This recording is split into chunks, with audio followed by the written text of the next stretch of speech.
Okay guys, to get started with this model, we're gonna do a simple add of a mesh. We're gonna do Shift A, and we're gonna add in a cylinder. Let's do Shift A, mesh, cylinder. I'm gonna change the vertices to 200. Press Enter. Now I want to rotate this along the x-axis, so I'll do RX90 to rotate it 90 degrees. Press Enter to confirm. Now I want to size this up to approximately 23 millimeters. So I will hit the Items tab. I'll come down to X and Y. We'll make that 23 by 23. We're going to leave the Z-axis at 5 millimeters because we want the bottom of the ring to be approximately 5 millimeters wide. So there is the basic shape of our ring. Now it's not done yet. So doing this in a non-destructive manner, we're going to start with this, but we have to make a couple changes to this. But before we do that, because we're working with specific stone sizes, I'm going to add in those stone sizes now. So I'll add in my 3 diamonds. I'm going to come over to Blender Gems library that I have on my computer. I'm going to go and add in a round diamond. Hit Append. I'm going to bring that up approximately here. I'm going to click on it. Come over to the Items tab so I can see the millimeter size. And I'm going to size this until it's approximately so I'm going to do 7.4 millimeters. So hit S and then size it up till it's about 7.4 millimeters along the x-axis. Right about there. Okay, perfect. Now I have 2 other diamonds that I'm working with, one on either side, and those are going to be 5.75 millimeters each. To do this, what I'm going to do is I'm going to hit Shift D to duplicate the diamond. I'm going to hit Enter to finish the duplication. I'm going to come into my view mode and I'm going to go to front view, 7 on the keypad, or you can use the tilde key and select front. And now I'm going to hit Tab to go into edit mode, A to select all, and then I will add in a mirror modifier so that I can put both these stones on either side of the center stone.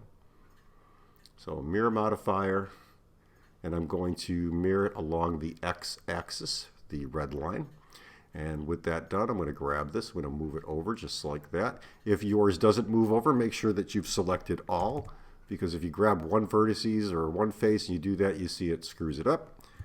Okay, so with all selected, I can bring this down a little bit. I want this to be approximately 5.75 millimeters in diameter. Now, because I have 2 stones in here, you can see we're 22 millimeters along X. So we're going to just size this the correct way. I'm going to hit S and then bring that down, and you can see by the Z-axis to the right here of my 3D view, it's getting smaller and smaller, and when I get to 5.75, I am going to stop. And if I'm off a little bit, that's okay. 5.74, that works. I'm going to go back in the front view, and now I've got both these diamonds selected. I'm going to hit Tab again to enter edit mode. I'm going to hit G to bring those down a little bit, and I'm going to R and then Y to rotate those along the Y-axis, just like so. And I want those to be about here. And let's just move these right about like that. Okay, so that's about where I want the diamonds, I think. Pretty happy with that so far. Okay, so to do non-destructive viewing, what we're going to do now is we're going to use the Boolean tool, and I'm going to show you how I want to model that. But before we get into that, the first thing I want to do is make this ring, our band here, kind of taper around the sides of the diamond. So to do that, what I have to do is use proportional editing, which is right up here, and I need to make a model change to this cylinder, and to do that, I'm going to change the name here. We're going to call this Shank. Okay, so with the name changed to Shank, I'm going to hit Tab key. I'm going to go and select my Faces tools here. I'm going to select this face right there. I'm going to turn the model around, hold the Shift key down, and select the opposite face, just like that. With both of those faces selected, I'm going to come over to my Face button. Now this menu will appear if you're in edit mode, and come down to Poke Faces. So you can see I've added a bunch of vertices to this particular face. And now what I want to do is, again, we're going to look this straight down here. I'm going to go to top view, I'm going to hit Tab, hit my tilde key, go to top view, or hit 8 on your keypad. Or is it 8? or 5 on your keypad, I believe is the top view. I'm going to hit Tab, and now you can see I've got this vertice right here, so I'm going to select my vertice tool right there. I'm going to come and click on this particular vertice. I'm going to turn on proportional editing, and now I want to size along the y-axis. So I'm going to hit S, Y, and then I'm going to bring this out, and you can see it's not really bringing it out the right way, so I'm going to increase the size of this influence circle till it's about there, and then I'm just going to bring that out just about like so, so that I have this distance right here, which these squares are 1 millimeter each. So maybe I'll make that just a little bit bigger. S, and then I'm just going to pop it out. S, Y, and then we'll just pop that out just a little bit more. There we go. So we got a little over 1 millimeter on the sides of the diamond. Okay, that looks good so far. Now I need to bring this up to the top of the diamond, but we're going to have to go a little higher than the top, and I'll explain that to you in just a moment. I'm going to look at this from the front view, and with proportional editing still on, I'm going to drag this up. So we're going to bring that up just about like so, and I could increase the size of this. Well, I don't want to influence the bottom, so my line's got to be, my circle of influence needs to be above the circle on the bottom of our ring.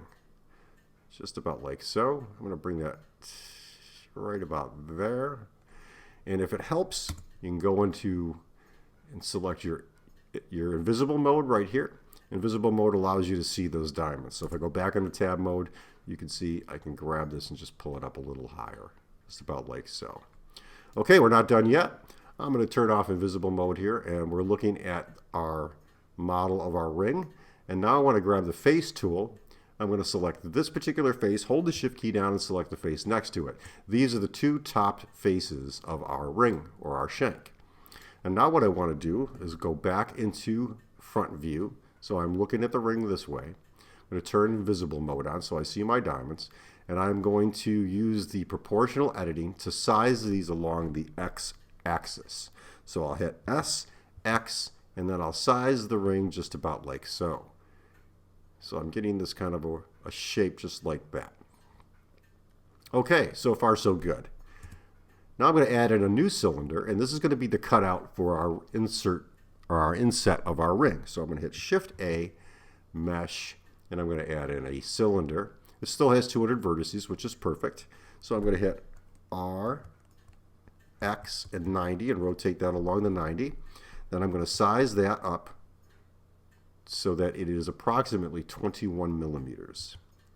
Let's just make that 21 millimeters, which is right about there. That's pretty good. I'm going to make this just a little bit bigger, our ring shank S, and I'm just going to make that right about there. That looks good so far. I'm happy with that.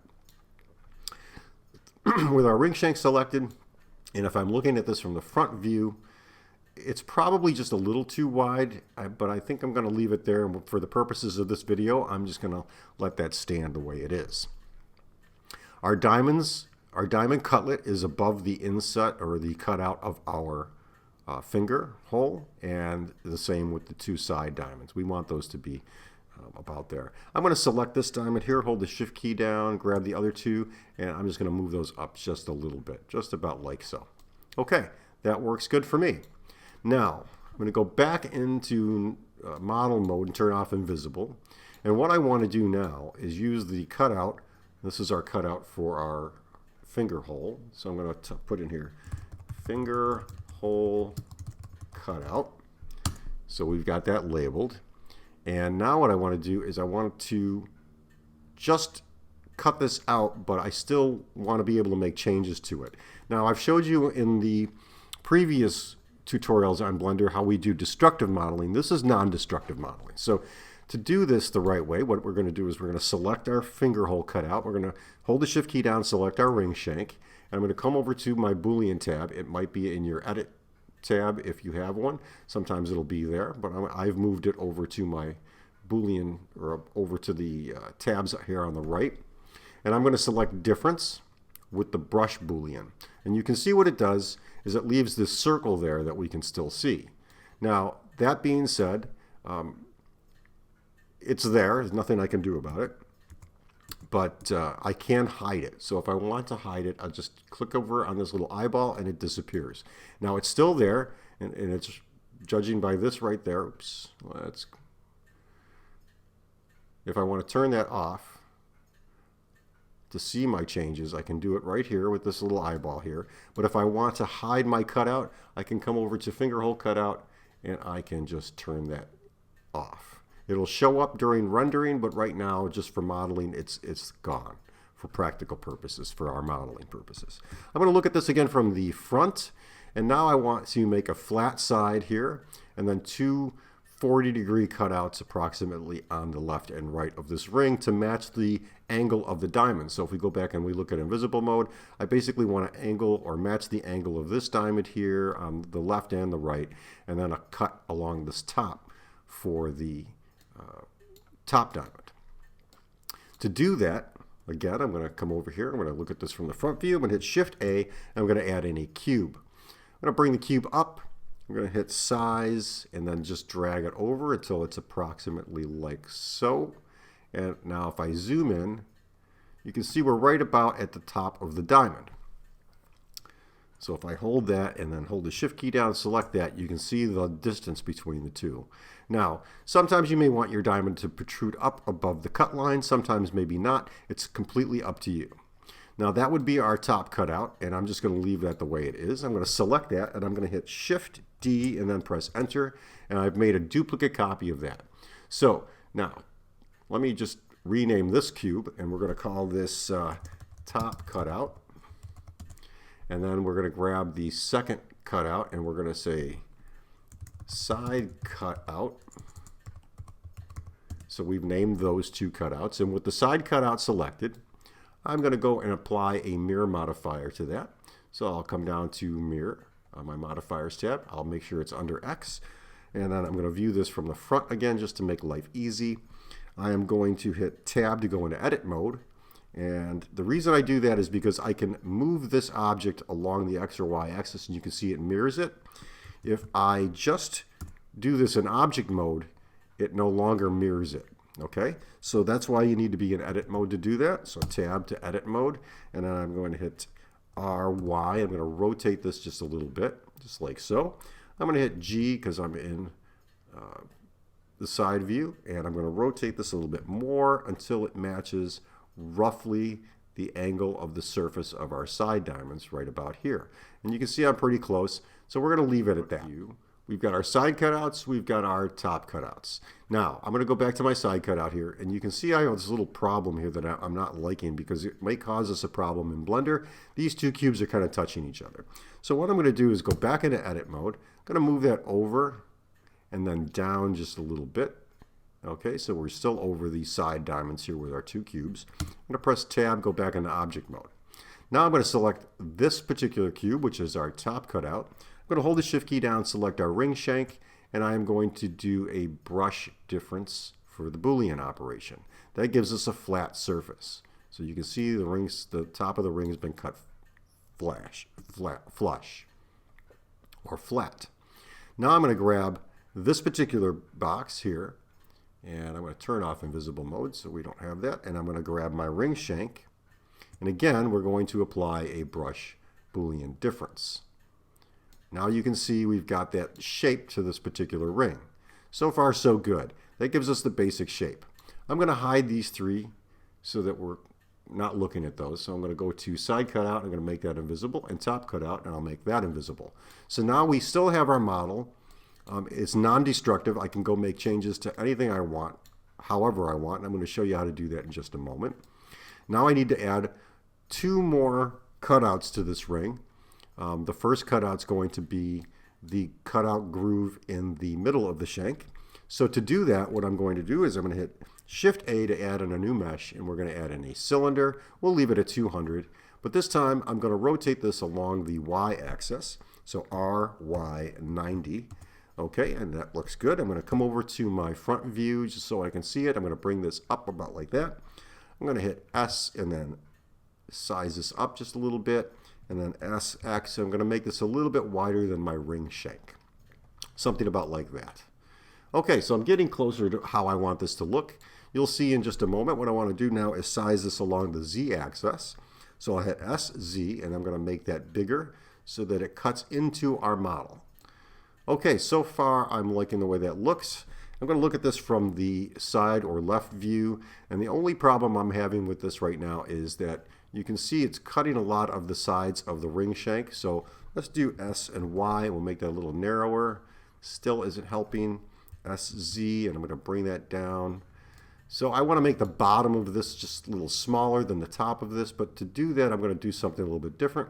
We're going to go in edit mode. I'm going to hit Control R, and I'm going to add in maybe 7 or 9 loops. I'm going to try to keep it an odd number so that I have a loop cut right in the middle. And I want to use that loop cut to do something kind of fancy here. So I'm going to grab this loop. I'm still in edit mode. I'm going to come over here with my edge tool selected.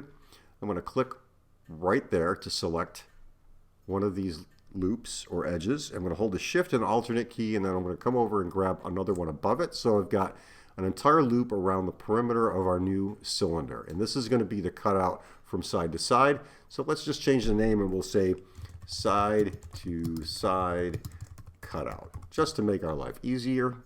Okay, so now I've got that done. I'm going to make sure that proportional editing is still turned on. I'm going to look at this from the side or front view. So we'll come over here to front, and now I'm going to drag this down, and you're going to see what it does. It bends the object or the cylinder down like that. And the reason I'm doing that is so that I can get an angled cut along the bottom. Now here's the problem I'm having. We're still a little bit too wide here on the bottom. So if I look at this, we go back into object mode. I'll change my view over to left view, and now you see it's cutting in right into our ring. So I'm going to move this up to about like that. That's good so far, but it's still not good. I'm going to hit SZ. I'm going to make that a little deeper. I'm going to go back to my left view, and I'm going to move that up ever so slightly. So far so good.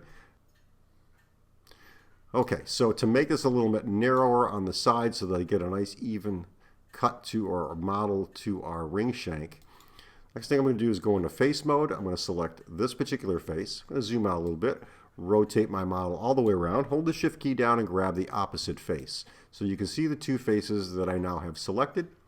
Now what I'll do is I will use proportional editing and size those down along the y-axis. So I will hit S, Y, and then I'm going to narrow those down just about like so. I'm going to hit tab to go back into object mode, and now you can see we have a much more even line along the side. I want that just a little bit smaller, and let's see. Let's turn on our invisible mode so we can see where our diamonds are. And if we're looking down, I'm going to look straight down at this top-down perspective. I've got some edge right here on the bottom and tops of our two side stones, as well as the center stone. So I'm liking the way that looks so far, and I'm happy with that. Now that's the cutout that I'm shooting for the top of the ring, and here's what it's going to look like in non-destructive mode with that particular piece set. I'm going to hold the shift key down and select our ring shank, and now I'm going to use the brush Boolean difference tool one more time.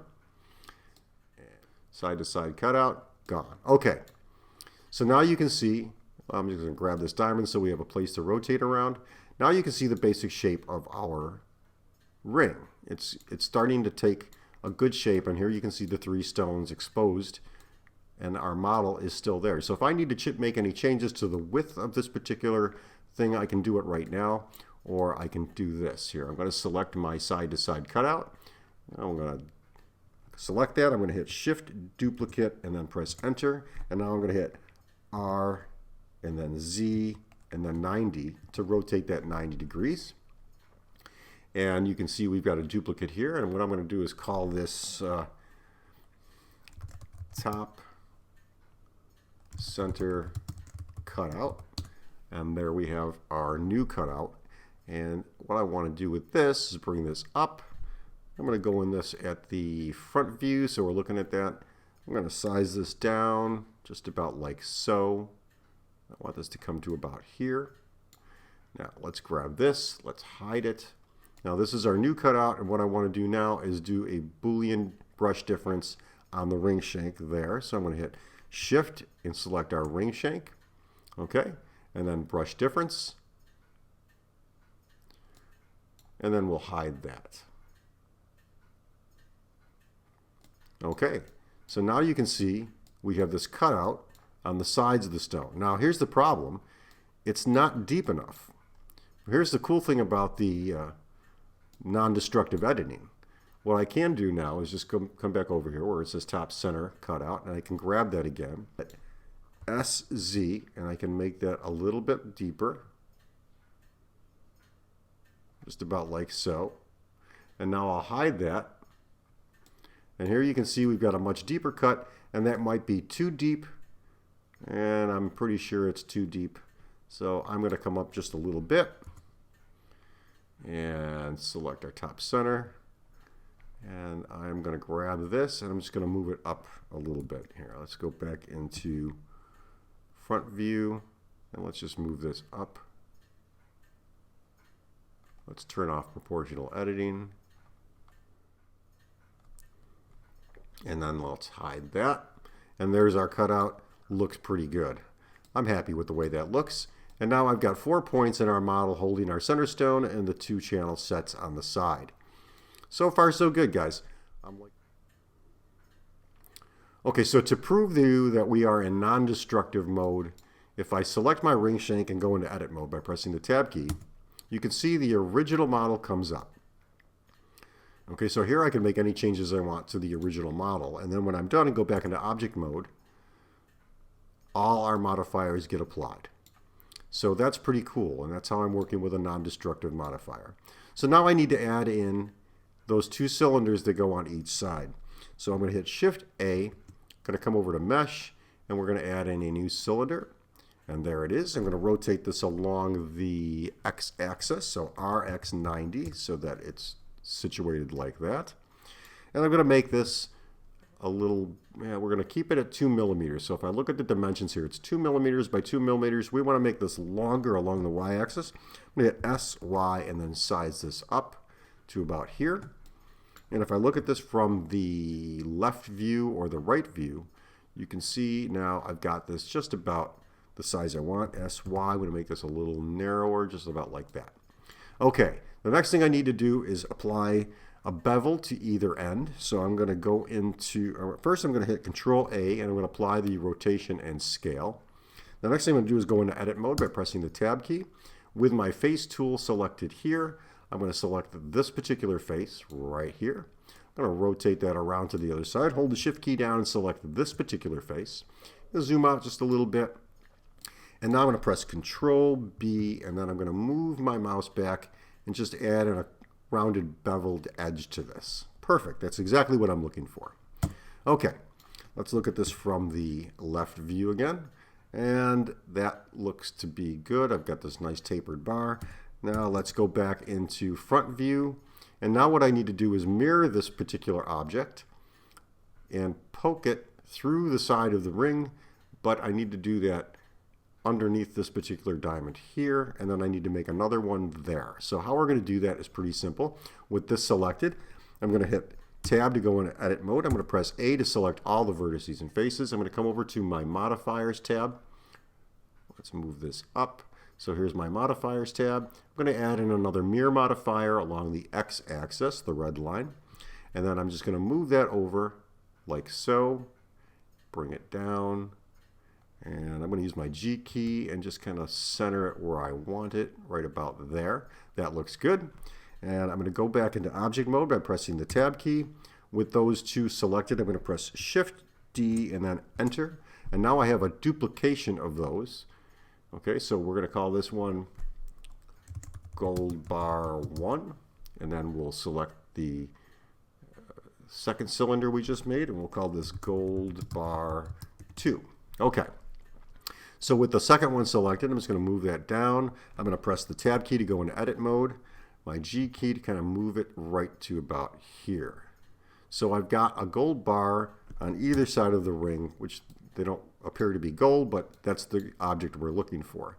Now this one is particularly a little bit too long, so let's go and select that. Press the tab key. I'm going to go into left view, so we can see how wide it is, and I'm going to hit S, Y, and just make that a little narrower so that it only protrudes a little bit from our ring. and then tab to go into object mode, and we're going to do the same with the upper line. So I'm going to hit tab to go into object or edit mode, hit SY, and then make that just a little bit narrower, like so. Okay, tab to go back into object mode, and there is our ring. Now, so far, none of the modifiers or Boolean modifiers that we used to do these cutouts are applied, which means I can go back and change any one of them that I want. So for instance, if I look at this from the front view and I say to myself, I want this particular line to be lower, it's as simple as this. I can come over to my top cutout. I can show that by unhiding it. I can grab that, and now if I zoom out just a little bit, I can actually lower this down, and it might take your computer a couple seconds to get caught up here. But I can move that down